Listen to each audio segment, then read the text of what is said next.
चलो बच्चों, good morning. कैसे हैं आप लोग? अभी जो हम लोग नेक्स्ट पढ़ने वाले हैं इकोनॉमिक इंफ्रास्ट्रक्चर को लेकर, कौन कौन से इकोनॉमिक इंफ्रास्ट्रक्चर एक्टिविटीज़ हैं जो महाराष्ट्र गवर्नमेंट ने स्टार्ट किया या जिस पर काम चल रहा है, या जिस पर काम चल रहा है, बराबर है कि नहीं बराबर है? सबसे पहली है इकोनॉमिक इंफ्रास्ट्रक्चर। ठीक है। It facilitate production, distribution of goods and services for economic development. पर अब ये जो मैं आपको अभी पढ़ाने वाला हूँ, इसमें प्रोडक्शन को हेल्प मिलेगी और डिस्ट्रीब्यूशन को हेल्प मिलेगी। डिस्ट्रीब्यूशन का मतलब क्या होता है? जब बनाए हुए गुड्स कहाँ जाते हैं? मार्केट में, है ना। प्रोडक्शन में कैसे हेल्प मिलती है कि भैया अगर अच्छा इंफ्रास्ट्रक्चर है तो रॉ मटेरियल इजीली अवेलेबल होता है ना बेटा। लेबर इजीली अवेलेबल होता है, बराबर है कि नहीं बराबर है? बैंक्स अगर इजीली अवेलेबल है तो क्रेडिट हमेशा इजीली अवेलेबल होगा, बराबर है।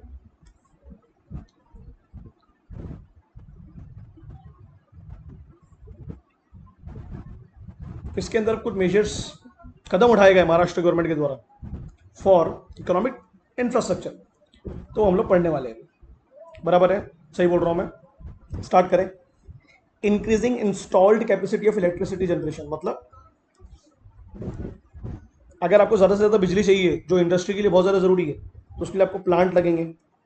तो ज़्यादा प्लांट लगाए गए टू हैव मोर कैपेसिटी, कि ज़्यादा से ज़्यादा बिजली पैदा हो।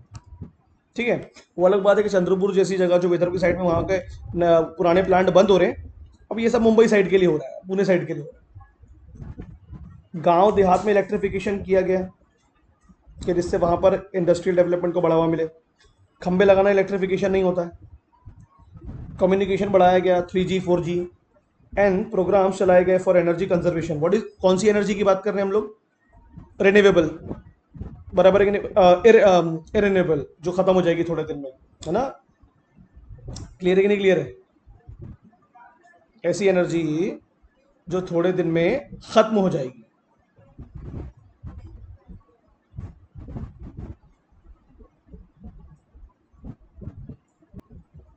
चलिए, हाँ, तो अपन कहा थे कि कुछ प्रोग्राम चलाए गए एनर्जी कंजर्वेशन के लिए, कि इससे जो रिन्यूएबल एनर्जी रिसोर्सेज हैं जो जल्दी खत्म हो जाएंगे, कौन से हैं जो खत्म हो जाएंगे? जो ज़मीन के अंदर है, under the surface of the earth है। कोल है जो एक समय खत्म हो सकता है, क्रूड ऑयल है, क्रूड ऑयल कच्चा तेल जो खत्म हो सकता है ना। ये चीज़ें खत्म हो सकती है ना बेटा। और कौन सी खत्म नहीं होगी? धूप खत्म नहीं होगी, हवा खत्म नहीं होगी, बराबर है ना। ये मरते दम तक हमारे साथ रहेंगे। तो इनके लिए कुछ प्रोग्राम चलाए गए कि एनर्जी को कंजर्व किया जाए, जो रिन्यूएबल रिसोर्सेज है वो खत्म ना हो जाए। फिर एक सेकेंड, एक नई स्कीम चालू की गई, direct benefit transfer scheme to LPG consumer in the state. सुनो पूरी बात, आप लोग इसका इकोनॉमिक डेवलपमेंट से लेना देना क्या है भैया? इसमें डायरेक्ट पैसा रहता है ना आपके पास में, उसको हम शॉर्ट में अगर लिखेंगे तो डीबीटीबी कहते हैं। अब इसका मोटिव क्या है सुनो, हाँ, पूरे अच्छे तरीके से। ये सोशल वेलफेयर स्कीम्स हैं। जितने भी लोग हैं जो बीपीएल में आते हैं, बराबर है, जितने भी लोग, ये बीपीएल के बाहर भी हैं, ये दोनों के लिए स्कीम्स है। आपको पता होगा ये वेलफेयर स्कीम है, सरकार के द्वारा चलाई गई हैं। एलपीजी कंज्यूमर तो आपको पता है, आप सब्सिडाइज्ड 850 का सिलेंडर आप 850 में खरीदो, फिर 450 रुपये आपको सब्सिडी के तौर पर आपके अकाउंट में मिल जाते हैं। इस तरीके की स्कीम चलाई गई थी, आप लोगों को पता होगा। बट ये सब्सिडी सबको नहीं मिल रही थी, ये भी आप लोगों को पता होगा। फिर एक मनरेगा पेमेंट है, 100 दिन का रोजगार, गड्ढा खोदो गाँव में, तो वो पैसा भी आपके अकाउंट में चले जाएगा। ये डायरेक्ट बेनिफिट है, मतलब ये पैसा किसी मिडिल मैन के पास नहीं जाएगा, डायरेक्ट आपके अकाउंट में। तो अल्टीमेटली वो पैसा फिर आप मार्केट में जाके खर्च करोगे ना उसको। तो एक मनरेगा स्कीम हो गई। फिर एक स्कीम का नाम मैं आपको बता देता हूँ, और कौन कौन सा पैसा रहता है? ओल्ड एज पेंशन, डायरेक्ट आपके अकाउंट में। स्कॉलरशिप एज ए स्टूडेंट, ये सब डायरेक्ट बेनिफिट ट्रांसफर स्कीम है। मतलब जो पैसा लोगों के अकाउंट में डायरेक्ट ट्रांसफर हो, है ना, बेनिफिशियरी के अकाउंट में। तो ये अब मॉडिफाइड का मतलब क्या हुआ? ये स्कीम पहले भी थी, थोड़ा सा सरकार ने चेंज किया है। क्या चेंज किया है? नाम चेंज किया है, सिंपल आपको बता रहा हूँ। वेलफेयर स्कीम से एलपीजी का मतलब तो आपको पता ही है, लिक्विफाइड पेट्रोलियम गैस सिलेंडर आपका घर का। रोड डेवलपमेंट प्रोग्राम बनाए गए मेरे बच्चों, है ना। कितना टारगेट रखा, कितनी रोड हम लोग चाहते हैं कि हमारे स्टेट में बन जाए? 3,37,000 किलोमीटर्स ऑफ रोड। ये 2001 से लेके 2021 तक का टारगेट था। अब मैं आपको इसको 2021 के जनवरी में 100% बताऊंगा कि इतनी बनी है कि नहीं बनी। मेट्रो रेलवे का काम तो स्टार्ट हुआ है, तो हम लोगों ने देखा है। मुझे ऐसा लगता है नागपुर को नीड नहीं थी, मैं गलत हो सकता हूँ बट मुझे लगता है नहीं थी। जो जोग्राफिकल पॉपुलेशन देखेंगे, पर पॉपुलेशन के हिसाब से देखेंगे, तो मुझे नहीं लग रहा था नागपुर को नीड है इन चीज़ों की, क्योंकि उससे बहुत ज़्यादा इम्पैक्ट पड़ा है नागपुर के इंटरनल इंफ्रास्ट्रक्चर को, ट्रांसपोर्टेशन में। खैर ठीक है।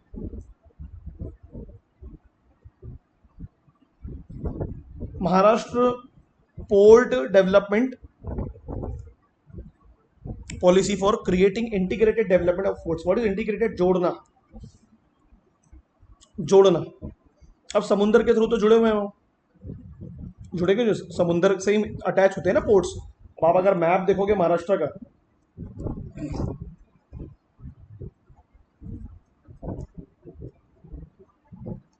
देखिए इधर आपके सामने अरेबियन सी दिख रहा होगा आप लोगों को। तो ये जितने भी जगह है यहाँ पर पोर्ट्स होंगे, होंगे कि नहीं होंगे, है ना?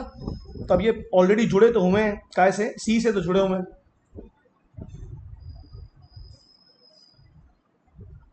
नाम देखो क्या लिखा उसमें। स्टेट गवर्नमेंट ने भी एक प्रोग्राम को इनिशिएट किया, जो ऑलरेडी लॉन्च किया जा चुका था सेंट्रल गवर्नमेंट के द्वारा।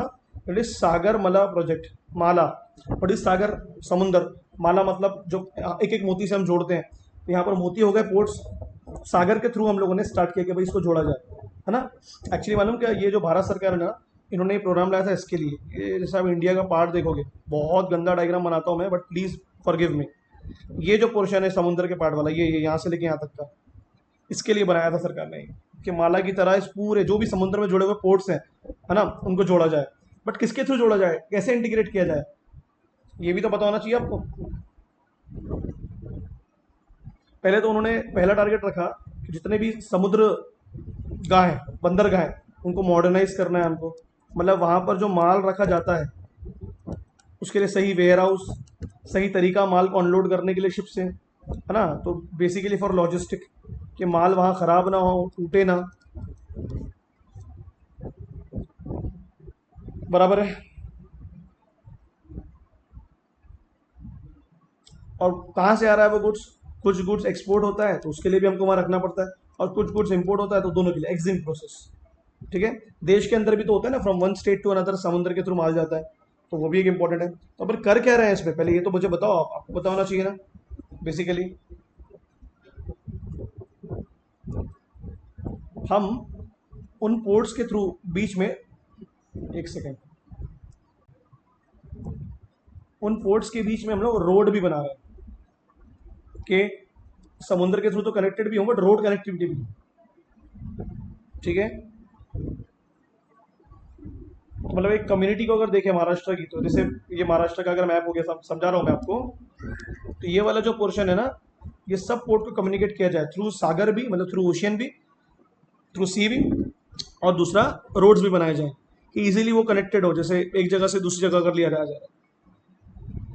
सागर माला program launch by the central government for port led development.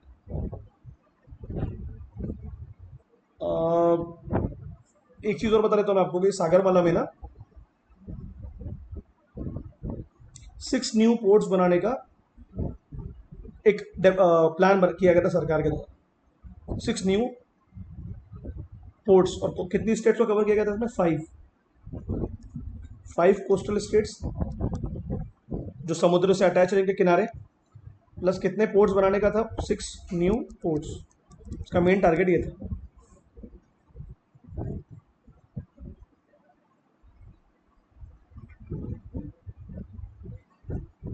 Internet subscribers बढ़ाना है हमको, कि ज़्यादा से ज़्यादा लोगों के पास इंटरनेट और जिससे कम्युनिकेशन आता है, तो कम्युनिकेशन से बिजनेस में बहुत फ़र्क पड़ता है। तो 30 सितंबर 2007 तक कितने सब्सक्राइबर थे महाराष्ट्र में? 5,42,45,00,000। और अभी कितने आप मुझे बताएंगे, ये आपका होमवर्क है। 2020 सितंबर तक कितने हो चुके हैं? अच्छा, आपको समझ में आया ना? पोर्ट, समुद्र किनारा, बंदरगाह, इससे बहुत फ़र्क पड़ता है। बाहर से आने वाला माल इजीली आ जाएगा, इजीली लोड हो जाएगा, अनलोड हो जाएगा। फिर विद इन द जो स्टेट हो रहा है, विद इन जो कंट्री हो रहा है, उस पर भी फ़र्क पड़ता है। मगर आपको पता है पोर्ट्स बहुत ही बेकार तरीके से मैनेज किए जाते थे, आपने फिल्मों में भी देखा होगा। इसलिए उसको मॉडर्नाइज करना, उसको लॉजिस्टिक्स सही करना, उसमें रोड कनेक्टिविटी भी लाना कि रोड के थ्रू भी कनेक्ट किया जाए उसको, उस पर काम चालू है, स्पेशली लॉजिस्टिक पे काम चालू है। अब कुछ सोशल इंफ्रास्ट्रक्चर भी हैं जो हमारी इकोनॉमी के लिए बहुत ज़्यादा ज़रूरी हैं, बहुत ज़्यादा। बिकॉज सोशल इंफ्रास्ट्रक्चर मतलब it improves the quality of human life as well as create the economic development. Stimulate मतलब इन्फ्लुएंस करना। देखो सामाजिक social infrastructure is very very important. आपने पैसा तो खर्च कर दिया इकोनॉमिक इंफ्रास्ट्रक्चर पे, समाज के साथ जो हो रहा है उसको क्या करना है, जो कैसे होगा समझना। आपको सिर्फ क्वालिटी नहीं बढ़ानी है but also give the power to produce knowledge. मतलब कैसा, अगर मैं आपको पढ़ा रहा हूँ तो मैं इस तरीके से पढ़ाऊँ कि आप आगे जाके उस नॉलेज को ट्रांसफर कर सको। तो मैंने तो आपको क्वालिटेटिव पढ़ाया बट इस तरीके से पढ़ाऊँ कि आप आगे जाके उसको प्रोड्यूस कर सको ना। जैसे लिटरेसी, ऐसा एजुकेशन दो कि आगे जाके लोग उस एजुकेशन को दूसरों को प्रोवाइड कर सकें। एडुकेशन, पब्लिक हेल्थ ना, जिसमें हमारी हालत वेरी पुअर, मुंबई पुणे को अगर छोड़ दे तो। Housing, drinking water and sanitation, आपको पता है इन चीज़ों में हम एज एन इंडियन अगर हम देखें, अब महाराष्ट्र की तो बात कर ही रहे हैं, ये इसमें सोशल इंफ्रास्ट्रक्चर में इसकी हालत बहुत ख़राब है। साफ़ पानी, सैनिटाइजेशन, सैनिटेशन का तो इशू बहुत बड़ा है, आपको पता है गंदगी कितनी है, झोपड़ियाँ बनी हुई हैं। तो ये सोशल इंफ्रास्ट्रक्चर है। अब इस पर आपको ये बताना है कि सरकार ने कितनी स्कीम लाई है इस पर और कितनी इम्प्लीमेंट हुई है।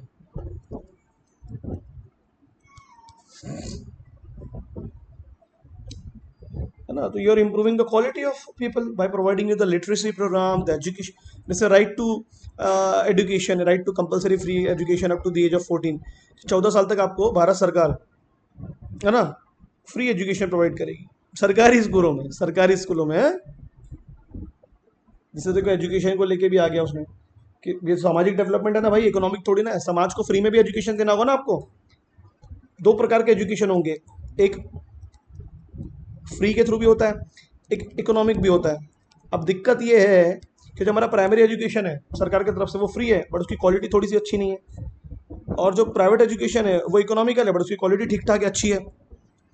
तो और जो हायर एजुकेशन है वो सरकार की तरफ से फ्री नहीं है, उसमें अच्छा खासा पैसा लगता है।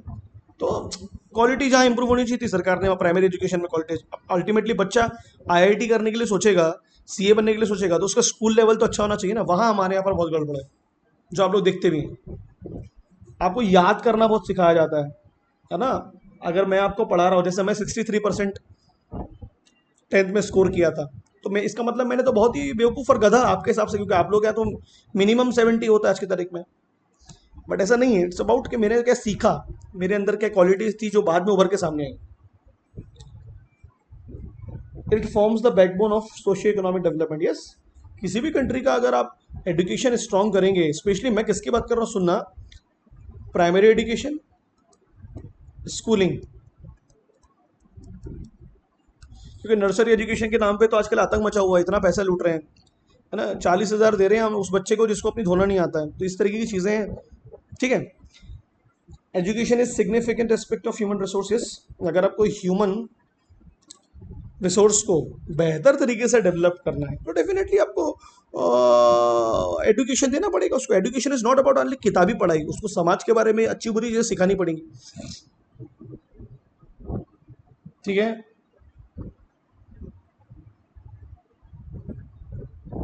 एचआरडी मिनिस्टर कौन है भाई हमारे यहाँ का, पहले ये बताओ। जिसको आप एजुकेशन मिनिस्टर भी बोल सकते हो, जिसका नाम चेंज हो गया है। अभी एचआरडी मिनिस्ट्री को एजुकेशन मिनिस्ट्री बोली जाती है। अब भी तो आया था ना आपके एजुकेशन पॉलिसी में, आपने इतना तो पढ़ा होगा। Who is the HRD minister of India? Prakash Javadekar.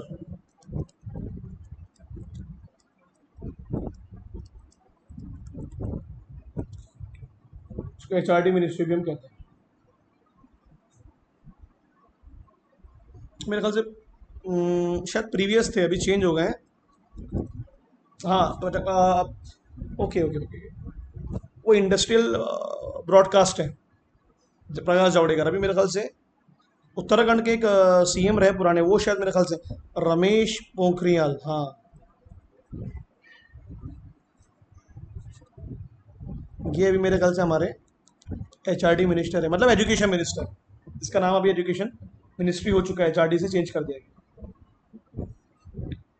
नाम चेंज करने से क्या होगा, पॉलिसी भी तो लानी पड़ेगी। अभी इंडिया को अगर आप देखो,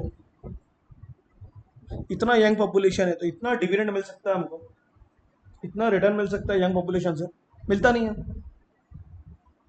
मिलता नहीं है क्यों? सुन ना, मैं अपना बता रहा हूँ, मेरी अपनी सोच है। हमारे यहाँ पर यंग पॉपुलेशन के पास में तीन ऑप्शन है: एजुकेशन, जॉब, बिजनेस। यहाँ ये वाले पोर्शन में ना बहुत ज़्यादा एट्रैक्शन आ गया आज की तारीख में, कि आपने ऑनलाइन में चार पांच अपनी वेबसाइट खोल ली है ना, उसको आप पार्ट टाइम जॉब की तरह कर रहे हो, तो वो जो इंस्टेंट मनी आने लगा है ना, वहाँ दिक्कत है। तो लोग पढ़ाई छोड़ छोड़ के वहाँ घुस रहे हैं, और वो इंस्टेंट मनी के चक्कर में गिरिडी लालची के हिसाब से, आपको तो पता ही है क्या होता है फिर। जॉब को लेके जो एक पहले एक प्रेस्टीज वैल्यू हुआ करती थी, वो कम हो रही है, हम किसी अंडर काम नहीं करेंगे, ये नहीं करेंगे। और आधे लोग तो खाली बैठे हैं, पॉलिटिक्स में घुस चुके हैं। प्राइमरी एजुकेशन, पहली दूसरी तीसरी चौथी पांचवी, देखो लिखा है ना उसमें, राइट टू एजुकेशन को इम्प्लीमेंट किया महाराष्ट्र गवर्नमेंट ने, बुलाया था 6 से 14 साल तक का free and compulsory education under the Sarva Shiksha Abhiyan. मगर ये सब सरकारी स्कूलों के लिए है, प्राइवेट स्कूल देता है क्या? नहीं देता ना, सबको पढ़ना। ये जो कानून आया था मेरे ख्याल से 2005 में आया था। यस। तो कितना खर्चा किया है सरकार ने? अब बच्चों की फीस तो आप ही भरेंगे, क्योंकि बच्चा फीस नहीं भरेगा तो बच्चों की बुक्स के पैसे तो आप ही देंगे, उसके इंफ्रास्ट्रक्चर के पैसे। तो कितना खर्चा किया सरकार ने 2016-17 में? 19,486 करोड़ किया तो है, दिखा तो रहे हैं। 2016-17 में कितने स्कूल्स? 1,04,971, 71। कितने लोगों ने एडमिशन लिया, एनरोल किया? लाख में है ये, 1,59,000। नंबर ऑफ टीचर्स 15 लाख बच्चे, सॉरी 15 लाख बच्चे। और कितने लोग टीचर, कितने? 5 लाख। अच्छा, ओके। और पीपल टीचर रेशियो, हर 30 बच्चे पर एक टीचर। कितने लोगों पर कितने टीचर है? 30 बच्चे पर एक टीचर। ठीक है, ओके, लग तो रहा है देखने में, आई डोंट नो सही है कि गलत है। मुझे लगता है कि इतना ही बेहतर होता तो सब कुछ बेस्ट होता ना। बट महाराष्ट्र कुछ जगहों पर बेहतर भी है, ये बात हमको एडमिट करना पड़ेगा, चाहे वो ट्रांसपोर्टेशन हो, एजुकेशन हो, या इंफ्रास्ट्रक्चर हो। Secondary and higher secondary education जो आप लोग कर रहे हैं, राष्ट्रीय माध्यमिक शिक्षा अभियान RMSA लॉन्च इन 2009। क्या इसका मोटिव था? क्वेश्चन आ सकता है आपको। To improve the access easily admission हो, as well as the quality of secondary education. हमारे यहाँ पर कहाँ इजीली एडमिशन होता है यार, जान पहचान ये वो बहुत दिक्कत है। तो इस पर भी सरकार ने खर्चा की 16,000 करोड़, बहुत अच्छी बात है। 2016-17 नंबर ऑफ स्कूल कितने हैं सेकेंडरी स्कूल के लिए? इतने बच्चे हैं, उस पर इतने टीचर हैं, 2,13,000। ओके, 66 लाख बच्चे, 66 लैक्स। मेरे ख्याल से ऊपर भी ना मैंने शायद मिक्स कर दिया, उस 1 करोड़ बच्चे होने चाहिए थे। यस। और मात्र 2 लाख टीचर हैं, तो हर 31 बच्चे पर एक टीचर। हायर एजुकेशन, यहाँ स्थिति खराब है यार, दो तरीके से खराब हुई। मैं अपना, अच्छी भी है बुरी भी है। जैसे आप अच्छे कॉलेज की बात करो, सिर्फ मुंबई में और पुणे में, बाकी कहाँ है यार? नासिक वासिक में होंगे थोड़े बहुत तो खत्म, औरंगाबाद, अहमदाबाद, सॉरी औरंगाबाद में, अहमदनगर में। नागपुर में सिर्फ इंजीनियरिंग कॉलेज अच्छे हैं, बाकी इतना कुछ खास नहीं है, क्योंकि IIM आ गया है। आई डोंट थिंक सो कि अच्छे कॉलेज जो होने चाहिए ग्रेजुएशन के लिए। ठीक है, ये कहाँ होता है भाई? सिखाओ मेरे को भी, मैं भी सीखूंगा। स्किल सिखाई जा रही है, मुझे नहीं लगता कहीं पर भी हमारे कॉलेजेस में स्पेशली होता है। 22 स्टेट यूनिवर्सिटीज़ है, चलो भाई ठीक है, उसमें से out of which 4 are agriculture. क्या बात है, एग्रीकल्चर कोर्स सिखाती हैं। एक हेल्थ साइंस, एक वेटरिनरी साइंस, 1 फॉर टेक्नोलॉजी, और बाकी सब जनरल कोर्सेज जो आप और मैं पढ़ते हैं, BBA BCom ये वो सब चीज़ें। और 25-21 ऑटोनोमस यूनिवर्सिटी, वर्ल्ड ऑटोनोमस, जिनका खुद का अपना रूल्स एंड रेगुलेशंस होता है, जिसका सरकार पे जिनका नियंत्रण नहीं होता, जो अपने डिसीजन अपने हिसाब से लेते हैं। जैसे लातूर में है, नांदेड़ में है, स्पेशली मेरे को याद है, ऑटोनोमस यूनिवर्सिटीज़ हैं सब। 1 central university, 4 private, 5 institute of national importance in the state. So to fulfil the challenges of liberalisation, privatisation and globalisation. अच्छा, तो तो न्यू महाराष्ट्र पॉलिसी लाई गई, new Maharashtra policy act, university act 2016। इसका मेन फोकस क्या था? Academic autonomy. ओके, यानी जितने भी एकेडमिक इंस्टीट्यूशन है उनकी खुद की ऑटोनॉमी हो, मतलब बिना किसी इंटरफेरेंस के वो अपने डिसीजन, अपनी पॉलिसी को बनाए। ऑटोनॉमी का मतलब ही क्या होता है कि बेझिझक अपने डिसीजंस को लेना, okay, on its own, discretionary. Excellence को बढ़ावा दिया जाए, स्किल बेस्ड एजुकेशन हो through democratic process in higher education. अच्छा, डेमोक्रेटिक प्रोसेस मतलब equal rights. I don't think, आपको लगता है ऐसा होता है हायर एजुकेशन में? हो सकता है, ऐसा नहीं कि नहीं होता है, क्योंकि मेरे खुद के बहुत बच्चे मुंबई में पढ़ते हैं जिनको, किसी को मास मीडिया करना था, किसी को डैश करना था। ये एम है, आपको पूछ सकता है ना क्वेश्चन में कि बताओ भाई महाराष्ट्र पब्लिक यूनिवर्सिटी एक्ट का एम क्या था? तो जो एकेडमिक ऑटोनॉमी हो, अपने हिसाब से आप अपने कोर्सेज चूज करें, ऑर्गेनाइजेशन अपने हिसाब से अपने आप को रन करे, सरकार का बहुत नियंत्रण ना हो, एक्सीलेंस पे फोकस किया जाए, जो 3 इडियट्स में आमिर खान बोलता था, सक्सेस झकमारा के आपके पीछे आएगी। स्किल बेस्ड काम हो, मतलब आपको स्किल सिखाया जाता है, टेक्निकल स्किल हो चाहे ह्यूमन स्किल हो, ठीक है। Maharashtra is also the first state to country to receive RUSA grant of 20 crore, है ना। और उसका फुल फॉर्म देख लो, राष्ट्रीय उच्च स्तर शिक्षा अभियान, उच्च स्तरीय शिक्षा अभियान दे रहा है महाराष्ट्र। तो उसके लिए 20 करोड़ उन्हें दिए गए, किसके तरफ से? कि यस, इनोवेशन और टेक्नोलॉजिकल इंस्ट्रूमेंट्स को बनाया जाए।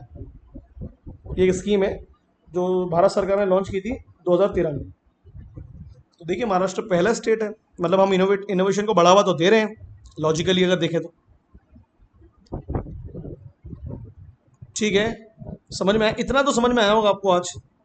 एनरोलमेंट समझता ना, इतना एडमिशन लिया, कितने लोग पढ़ के निकले, वो रेशियो नहीं है हमारे पास में। ये तो क्योंकि एक रेशियो तो ऐसा भी था कि 10th में, इंडिया का बता रहा हूँ, हर 10th में हर तीसरा बच्चा अपना एजुकेशन छोड़ देता है 10वीं के बाद में। तो ये तो बहुत खतरनाक स्थिति। तो ये सिर्फ पता है कितने एडमिशन हुए हैं और कितने टीचर हैं, आपको ये नहीं पता कितने लोग पढ़ के निकल रहे हैं। कई लोग तो बीच में ही अपनी स्कूलिंग और कॉलेजेस छोड़ देते हैं। इतना तो आपको समझ में आ ही गया होगा।